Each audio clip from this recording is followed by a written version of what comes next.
राधे राधे, जय माता दी दोस्तों। तो हम सभी जानते हैं कि संतान प्राप्ति के लिए हम बहुत से ऐसे कार्य करते हैं जो हमें हमारे आसपास के पंडित, विद्वान लोग या बड़े बुजुर्ग बताते हैं।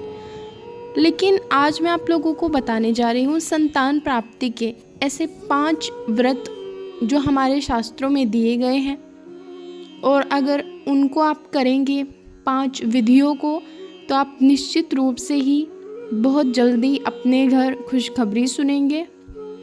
और अगर आप निसंतान हैं तो आपको संतान की प्राप्ति होगी, और अगर आपको पुत्र की इच्छा है तो आपको पुत्र की भी प्राप्ति होगी। तो मेरे द्वारा बताए गए वो 5 व्रत जो मैं आप लोगों से कहने जा रही हूँ वो कुछ इस प्रकार से हैं कि सर्वप्रथम जो हमारे ग्रंथों में दिया गया है वो है गौ पूजन। यानी किसी सौभाग्यवती को पुत्र अगर नहीं होता तो वह कार्तिक, मार्गशीर्ष या वैशाख के शुक्ल पक्ष में पहले गुरुवार को जो है वो गौ पूजन प्रारंभ करें। प्रातःकाल नित्य कृत्य से निवृत्त होकर अपनी, आपके अगर घर में हो या पराई अगर आपके आस पड़ोस में कहीं या गौशाला हो, वहाँ जाकर आप जो गायें होती हैं उनको मकान जहाँ वो बंधती हैं वहाँ से आप लेके आए, और जो प्रांगण होता है जहाँ गायें हैं और उस जगह पे जो प्रांगण होगा उस जगह का, वहाँ आपको उसको पूर्व की दिशा की तरफ मुँह करके खड़ा करना है, और आपको स्वयं जो है वो उत्तर दिशा की तरफ मुँह करके खड़ा होना है। और शुद्ध जल से आपको उसके जो पैर हैं उनको धोना है। आप 1 लोटा शुद्ध जल लें और उसके चारों पैरों पे थोड़ा थोड़ा जल जो है वो आपको डालना है। माता रानी के चरण जो हैं आपको वो धोने हैं उस शुद्ध जल से। फिर आपको उनके जो ललाट होता है, माथा, उसको धोकर उसके मध्य में आप रोली का टीका लगाएं, और टीका लगाने के बाद आप अक्षत यानी कि चावल चढ़ाएं। फिर आप कुछ भी भोजन, उसमें लड्डू हो सकता है, पेड़ा, बताशा या गुड़, जो गाय माता होती है वो गुड़ बहुत ही प्रसन्न होकर खाती हैं, तो आप उनको कुछ भी मीठा इस प्रकार का वो खिला दें और उनका मुंह जो है वो धो दें शुद्ध जल से। फिर आप उनको अपने हाथ जोड़कर नतमस्तक होकर उनसे प्रार्थना करें कि हे माते, मुझे पुत्र प्रदान कर। इस प्रकार आपको ये जो प्रक्रिया है पूरी वो वर्ष भर करनी है, लेकिन जब आप इस प्रक्रिया को शुरू करेंगे तो आप शुरू के 1 से 2 महीने में ही इसका जो रिज़ल्ट है वो आप लोग देख लीजिएगा। लेकिन जब आप लोगों को ये खुशखबरी मिल जाए तो उसके बाद भी आपको ये जो नित्य कर्म की जो सेवा है हर गुरुवार को, वो आपको वर्ष भर जारी रखनी है। इसके बाद आप दूसरा जो उपाय कर सकते हैं वो है अभिलाष्टक, जो हमारे स्कंद पुराण के काशी खंड में दिया गया है। उसमें बताया गया है कि ऋषिवर विश्वानर की जो धर्म पत्नी थी सुचिस्मति ने अपने पति से ही प्रार्थना की थी कि मेरे शिव समान पुत्र हों, भगवान शिव के समान।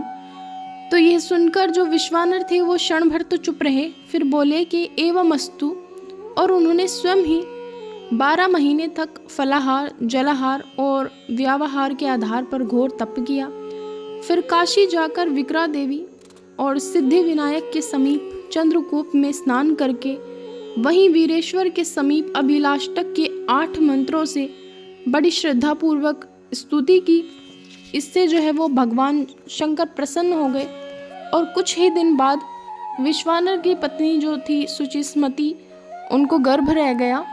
तो समय आने पर उसने शिव सदृश पुत्र गृहपति, जिसको हम अग्नि बोलते हैं, उसको जन्म दिया।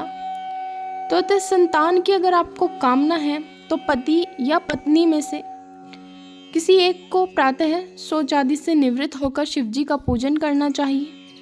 और मैं ये 8 श्रोत जो है वो लगा दूंगी स्क्रीन पर।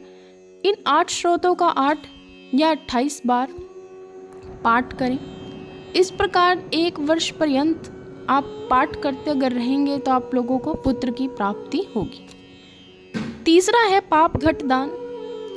किसी पातक, उपपातक या महापातक के प्रभाव से पुत्र नहीं हुआ तो दंपत्ति को चाहिए कि वे किसी तीर्थ पर जाकर किसी शुभ दिन में पाप घट दान करें। अब पाप घट दान में होता है कि यथा सामर्थ्य आपको सोने, चांदी या तांबे के जो है वो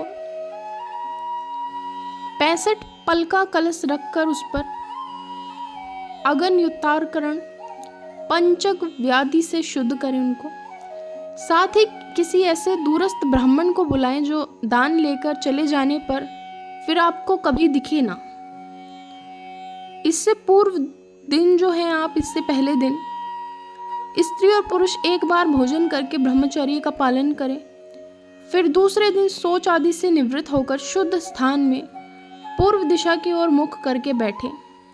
अपने सामने किसी चौकी पर आप लाल वस्त्र बिछा लें और उस पर अक्षत से अष्टदल कमल बनाएं।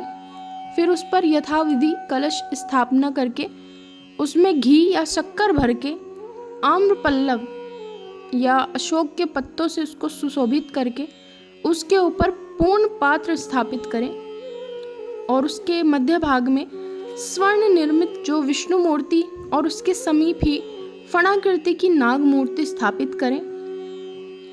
प्रांगण के मध्य भाग में स्थल के ऊपर पंचभू संस्कार पूर्वक अग्नि स्थापित करें। गणपति पूजन, नंदी श्राद्ध, पुण्यवाहन एवं ग्रह स्थापना कर सबों का पूजन करें और फिर भगवान विष्णु की जो षोडशोपचार पूजा कर नाग की पंचोपरास से पूजा करें।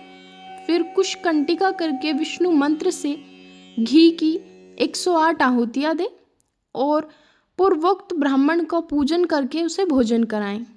इसी समय मनसा दुर्विनीतन आदि मंत्रों को पढ़ते हुए प्रति मंत्र अक्षत या दूब कलश पर चढ़ाया जाए। मंत्र समाप्त हो जाने पर हाथ में जल, फल, चंदन, अक्षत पुष्पादि लेकर देश कालादि का कीर्तन कर संकल्प लें और ब्राह्मण के हाथ में संकल्प छोड़ दें। साथ ही थोड़ा सोना देकर उस कलश को दोनों हाथों से उठाकर ब्राह्मण को दें और हाथ जोड़कर उससे प्रार्थना करें। प्रार्थना करने के बाद आचार्य को दक्षिणा देकर भोजन कराएं और तदंतर दंपति जो है वो स्वयं भोजन करें। इसके बाद चौथा है कृष्ण व्रत। जो प्रौढ़ावस्था में भी अगर पुत्र ना हो तो यज्ञोपवीत धारण करके श्री कृष्ण या गणेश जी के मंदिर में या गौशाला या पीपल, गुलर या कदम वृक्ष के नीचे बैठकर कमल, कदम या तुलसी की माला लेकर देवकी सूत गोविंद वासुदेव जगतपते देहि में तनय कृष्ण तवामह शरण गतम, इस मंत्र का प्रतिदिन 5000, 2500 या 1000 जाप करें। इस प्रकार 1 लाख पूरा हो जाने पर तदांश हवन, तर्पण और ब्राह्मणों को खीर पूरी का भोजन कराएं। ऐसा करने से श्री कृष्ण की कृपा से आपको पुत्र की प्राप्ति होती है। और 5वां है गायत्री पुरुष चरण। गायत्री पुरुष चरण में ऐसा है कि किसी निश्चित शुभ मुहूर्त में आप इसको शुरू कर सकते हैं। कोई भी शुभ दिन, त्योहार या भगवान के नाम पे हर शुभ दिन में शुरू करने से पहले आप एक दिन उपवास रखें और 10 विध स्नान करें। फिर दूसरे दिन देव मंदिर या किसी पीपल के वृक्ष के नीचे भगवान सूर्य के स्वरूप का चिंतन करते हुए रुद्राक्ष की माला से प्रतिदिन 5 सहस्त्र या 1 सहस्त्र गायत्री का जाप करें। साथ ही गोघृत से दक्षांश हवन भी कराएं। जब